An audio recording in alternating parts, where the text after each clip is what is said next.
Hello hi welcome back to gold channel. இன்றைக்கி November 7ஆம் தேதி. இப்போதைய நிலவரம் எப்படி இருக்குது? மாலையில் மீண்டும் விலை மாறுறதுக்கு வாய்ப்புகள் இருக்குதா? விலை இன்னும் குறையுமா இல்லை விலை அதிகரிக்க வாய்ப்புகள் இருக்குதா? இப்போதைய நிலவரம் எப்படி இருக்குது அப்படிங்கிறத பார்த்துடலாம். ஸோ அதுக்கு முன்னாடி இன்றைக்கி காலையில் தங்கம் விலை வந்து குறைஞ்சிருந்துச்சு. 22 கேரட் ஆபரண தங்கம் ஒரு கிராமுக்கு 50 ரூபாய் குறைந்து 11,270 ரூபாய்க்கு விற்பனையாகிட்டு வருது. ஒரு சவரனுக்கு 400 ரூபாய் குறைந்து 90,160 ரூபாய்க்கு விற்பனையாகிட்டு வருது. வெள்ளியோட விலையில் எந்த ஒரு மாற்றமும் இல்லாமல் 165 ரூபாய்க்கு விற்பனை ஆகிட்டு வருது.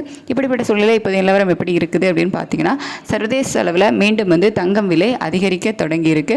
அது மட்டும் இல்லாமல் US டாலருக்கு நிகரான இந்திய ரூபாயின் மதிப்பு வந்துட்டு 88.71 பைசா அந்த ரேஞ்சில் இருக்குது. கிட்டத்தட்ட நமக்கு ஒரு 3-4 பைசா கிட்ட வீக் தான் வந்து ஆயிருக்குது. ஸோ இதெல்லாம் வச்சு பார்க்கும்போது தங்கம் விலை அதிகரிப்பதற்கான வாய்ப்புகள் தான் இருக்குது.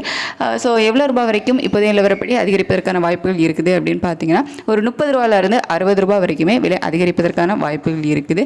மாலையில் இந்த விலை மாற்றம் இருக்குமா அப்படின்னு கேட்டிங்கன்னா ஒரு 50% தான் வாய்ப்புகள் இருக்குது. நம்ம வந்து கன்ஃபார்மாக சொல்ல முடியாது. இதே ஸ்டேட்டஸ் கண்டினியூ ஆச்சுது, இன்னுமே விலை அதிகரிச்சது அப்படின்னா அப்டேட் ஆகிறதுக்கான வாய்ப்புகள் வந்து இருக்கும். பட் அது வந்து ஒரு 50% தான் இருக்குது. ஸோ அது எப்படி அப்படின்னு சொல்லிட்டு வெயிட் பண்ணி பார்க்கலாம். அதுக்கப்புறம் வெள்ளியோட விலை கேட்டிங்கன்னா, வெள்ளியோட விலையுமே சர்வதேச அளவில் அதிகரிக்க தான் தொடங்கியிருக்கு. நமக்கு காலையில் எந்த ஒரு மாற்றம் இல்லாமல் அதே 165 ரூபாயில் இருந்துச்சு. ஸோ இப்போ மீண்டும் வந்து சர்வதேச அளவில் வெள்ளியோட விலையுமே அதிகரிக்க தொடங்கி இருக்குது. ஸோ விலை அப்டேட் ஆச்சுது அப்படின்னா வெள்ளியோட விலையுமே அதிகரிப்பதற்கான வாய்ப்புகள் தான் வந்து இருக்குது. எவ்வளோ ரூபாய் அதிகரிக்கலாம் அப்படின்னா ஒரு கிராமுக்கு 1 ரூபாய் அதிகரிப்பதற்கான வாய்ப்புகள் இருக்குது.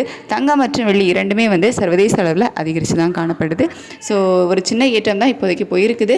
இதே ஸ்டேட்டஸ் கண்டினியூ ஆச்சுது அப்படின்னா ஈவினிங் மீண்டும் அப்டேட் ஆகிறதுக்கான வாய்ப்புகள், அதுவும் விலை அதிகரிப்பதற்கான வாய்ப்புகள் தான் இருக்கும். ஸோ விலை மாற்றம் ஏதாவது இருந்துச்சு அப்படின்னா நான் உங்களுக்கு வீடியோவில் தெரியப்படுத்துகிறேன். Thank you so much.